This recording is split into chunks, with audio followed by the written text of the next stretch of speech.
Tuesday, April 4th, 2023.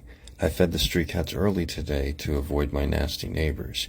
Yesterday, the old man who tried to fight me on Sunday, he hung out in the parking lot all day from 12 noon till 10 p.m., drinking, I imagine, because every few seconds he would let out a fake cackling laugh, like he had just won the lottery or something. Looks like he was overcompensating for how he actually felt, because he almost went to jail on Sunday. I told management about his behavior on Monday, and the management already really dislikes this family, or at least this guy and his son, because they're both always in everybody else's business. There once was a nice single mother who lived on the third floor. She was, around my age, probably a little younger. She had a son, and they were really nice, and even though she was older than the kid and obviously not interested, he would come upstairs and knock on her door and try to chat her up and flirt. Awkwardly as fuck, by the way. He had that creepy smile on his face, and he's like looking at the ground, shuffling his feet, acting like a schoolboy, trying to get the lady to tell him about her day. It was, hard to watch. The 20-year-old idiot could not figure out that she was not interested in him, and she will never be interested in him. Finally, the woman and her son moved because the same psycho kid wouldn't leave her alone. I know she told management about this crazy kid before she moved, and I wouldn't be surprised if she filed a restraining order on him.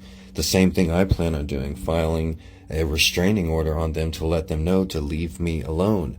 99% of people in this world will never receive a restraining order in their entire life.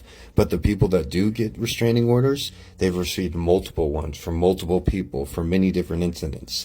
I used to have an acquaintance named JR.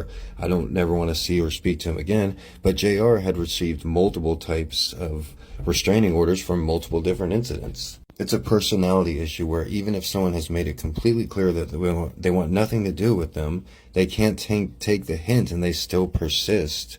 It's like, oh, they're playing hard to get. It's like they lack any social intelligence or self-awareness. I see this in the two buffoons from the second floor. They should share a jail cell with each other because they obviously don't belong in society if they can't leave somebody alone and insist on having a pissing contest with this person, essentially a stranger. Our only connection is we live in the same building. The cats were scared today, and I'm pretty sure somebody kicked old Joe because he could barely walk. It looks like his leg is broke. All the cats were scared today. I didn't see Top Orange and Chatty Cathy refuse to come to the parking lot. I could hear them scaring the cats and barking late into the night. I lived in many different apartments next to all kinds of people, but I've never lived by such rude people. Rude and entitled. I grew up in South Texas, and believe me, there's lots of illegal immigrants in South Texas.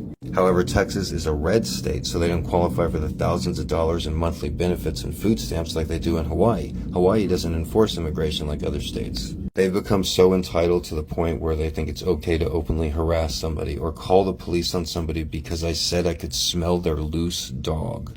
I'm glad it's documented, and this is my power. Unlike them, I have an audience outside of this shitty apartment building.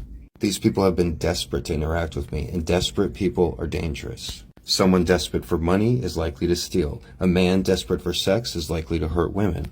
Sometimes people have to learn things the hard way, and the hardest way to teach somebody to not harass somebody else that doesn't want anything to do with them is to lock them in a cage. My name is Gregory Brandt, aka Mr.G. Join my community. Let's save these street cats. I go live every morning. Have a great day, guys.